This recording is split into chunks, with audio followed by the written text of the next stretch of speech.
Coach, bonjour. Bonjour. On se retrouve après une petite période de trêve qui a permis de récupérer pour attaquer les quelques dernières marches qui restent à gravir pour le maintien. Ça a permis de récupérer des forces?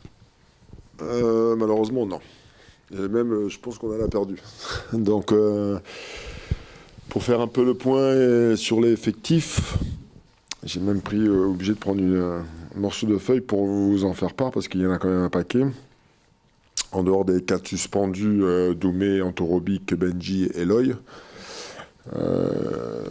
j'ai 4 joueurs qui sont toujours blessés. Seb Salamonge qui est en phase de rééducation où ça se passe mieux et bien, mais qui est toujours pas opérationnel. Choki qui est blessé.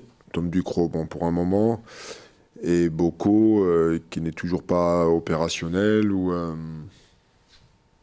On est même inquiet un peu pour lui parce que ça fait un moment qu'il est blessé maintenant et il n'arrive pas à se soigner correctement et à bien reprendre. Donc voilà. Et pour la dernière nouvelle, Harrison Manzala qui est malade depuis toute la semaine. Donc ça me fait 9 absents avec les suspendus. Donc la situation est plus difficile qu'au moment où vous avez quitté avant la trêve. Cela dit, le côté positif, c'est qu'il y avait déjà beaucoup d'absents auparavant et que il y avait beaucoup d'absents. Le groupe avait été élargi et positivement d'ailleurs dans les résultats. Oui, il y avait beaucoup d'absents effectivement, mais là on rajoute quelques suspensions.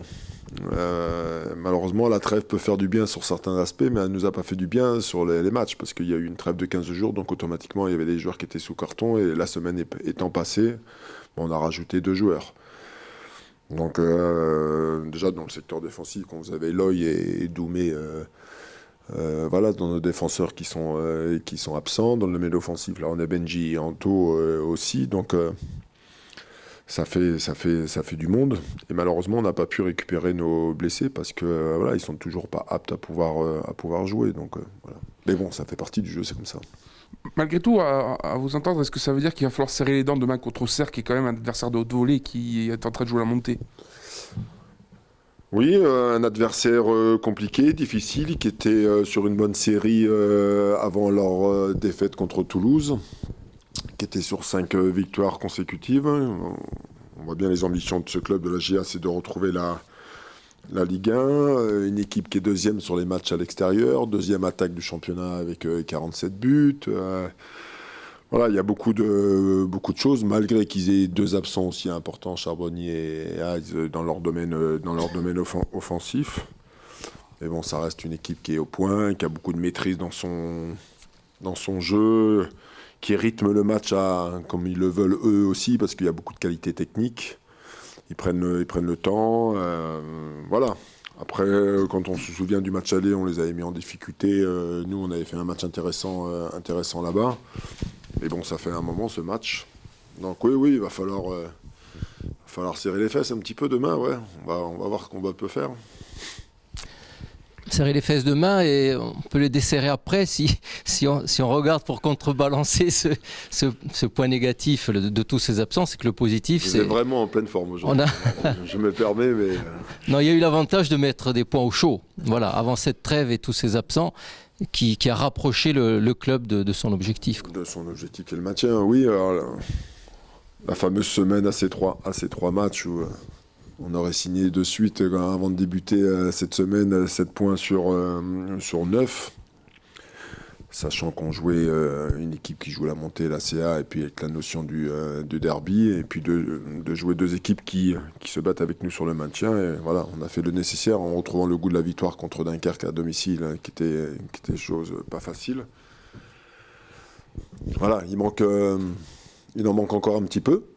Je parle des points bien sûr, 3, 4, moi je dis à 40 ça peut suffire, ça sera peut-être 41.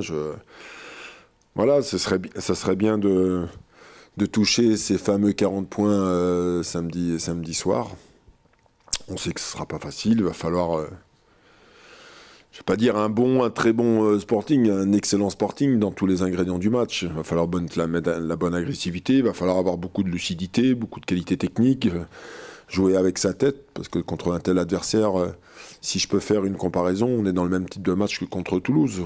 Voilà, c'est des équipes qui aiment bien avoir la possession, c'est des équipes qui fixent, c'est des équipes qui préparent, ils attendent le bon moment pour punir les adversaires.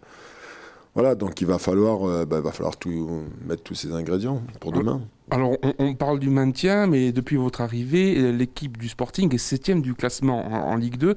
Est-ce qu'il n'y a pas malgré tout l'ambition de faire une belle fin de saison, d'essayer peut-être d'atteindre le top 10 ? Parce que le championnat est très resserré quand même. Vous ne vous rendez pas compte, vous me posez la question à l'instant qu'il faut qu'on récupère les 40 points, et la question suivante, c'est vous me dire qu'il va finir jouer Ça la peut être l'objectif 10e place. supplémentaire. Alors, oui, mais les supporters, oui. Je veux dire, en fait, il faut regarder chaque chose en son temps. Dire, si on peut avoir ces fameux 40 points samedi soir, éventuellement, on pourra parler peut-être d'autre chose. Mais dire, nous, on n'est vraiment pas dans ce discours-là et dans cet objectif-là. On est dans l'objectif de se rapprocher le plus vite de ces 40 points. Et puis après, voir sur les derniers matchs qui vont s'y passer. Je veux dire, après... encore une fois, ce championnat de Ligue 2, on se rend compte que chaque journée, il y a une évolution du classement, des équipes, il y a toujours des surprises, il y a toujours un résultat surprenant. Et on a fait partie de ces résultats surprenants, commencer avec cette victoire à Ajaccio. Donc je veux dire, encore une fois, il faut rester tranquille, lucide. Il faut faire attention à une forme d'euphorie, d'avoir un peu les pieds sur terre. Je veux dire, là... Ce qui a fait notre force dans la semaine des 3 matchs, je trouve, et en ayant revu les matchs, c'est cette forme d'humilité collective qu'on a pu avoir. Parce qu'avec tous les absents qu'on avait, d'avoir trouvé les joueurs qui ont joué, et la notion de groupe, elle a été importante, et d'avoir réussi à gagner ces matchs et à récupérer ces points dans la situation qui était la nôtre, c'était pas facile, mais on a eu beaucoup d'humilité là-dedans, dans la préparation de match, parce qu'on n'était pas toujours tranquille quand même, il faut le reconnaître. Est-ce qu'au vu des nombreux absents que vous aurez demain, vous serez peut-être amené à, pourquoi pas, tenter un coup tactique ? Je pense par exemple au match de Clermont, où vous avez aussi beaucoup d'absents et vous avez réussi votre coup. Est-ce que vous avez peut-être tenté d'innover demain ? On va peut-être jouer à 4, de toute façon il n'y a pas beaucoup de défenseurs. Donc, Non, mais peut-être dans l'animation, ou vous avez peut-être prévu quelque chose, tenter quelque chose, vous n'avez rien à perdre. On a prévu quelque chose, effectivement. On l'a travaillé dès la reprise de la semaine, lundi, l'entraînement, où on a fixé les objectifs de reprise, les objectifs de travail, les objectifs de classement, les objectifs de points, les objectifs de performance. Donc on a refait un point sur tout ça, sur les 8 matchs à venir.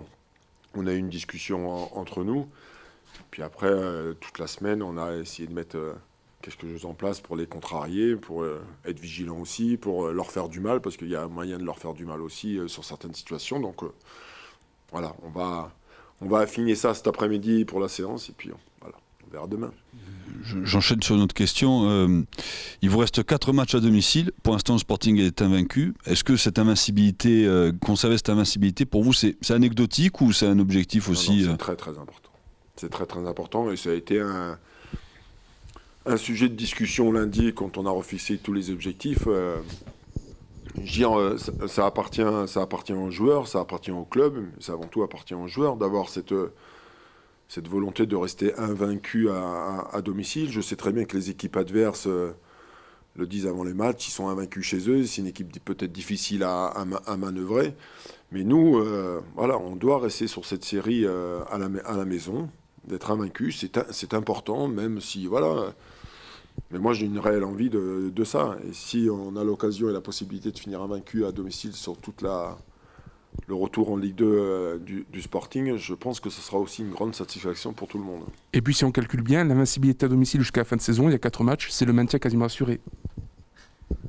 Vous êtes comptable, ou peut-être expert comptable, peut-être.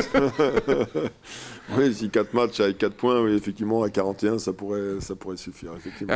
Un dernier mot, parce que c'est peut-être aussi ce genre de match, ce genre de circonstances où il y a beaucoup suspendus, beaucoup de blessés, qui peuvent se poser la question, est-ce que c'est pas dans ces moments-là qu'il y a un petit manque, le fait d'avoir une réserve qui est seulement en Régional 2 et pour l'instant des jeunes qui sont pas au niveau national parce que le Sporting est en reconstruction. Est-ce que c'est dans ce genre d'occasion qu'on ressent ce manque, qu'on peut peut-être pas faire monter un jeune ou quelqu'un de la réserve quand on n'a pas beaucoup de gens dans l'effectif? Je suis pas certain que ce soit le sujet d'actualité aujourd'hui. Mais venu comme Il y aura sûrement un bilan et ce sont des discussions, mais effectivement c'est toujours embêtant d'avoir une réserve à ce niveau-là, surtout dans les circonstances du moment. Ouais. C'est vrai. Cela dit, comment on fait pour élargir quand il manque autant de monde? On va piocher. On fait ce qu'on a. Ouais. Parce qu'il n'y a pas de possibilité d'aller piocher en dessous, que ce soit avec la réserve ou avec les U19. Il y aura des joueurs qui sont sur le banc et qui vont retrouver le groupe qui n'ont jamais été sur le banc. J'aurai un banc inédit demain. Mais voilà, mais moi, encore une fois, je vous l'ai dit une fois, je ne vais pas pleurer, je ne vais pas chialer sur les absences. C'est embêtant, mais il faut s'occuper des gens et des joueurs qui sont présents. C'est surtout eux les plus importants aujourd'hui. Et on doit prendre soin d'eux avant tout. Peut-être une possibilité de voir une première pour demain, pour certains. On sait que le Sporting, quand il a dû puiser dans ses réserves, ça a souvent porté ses fruits. Vous verrez bien demain.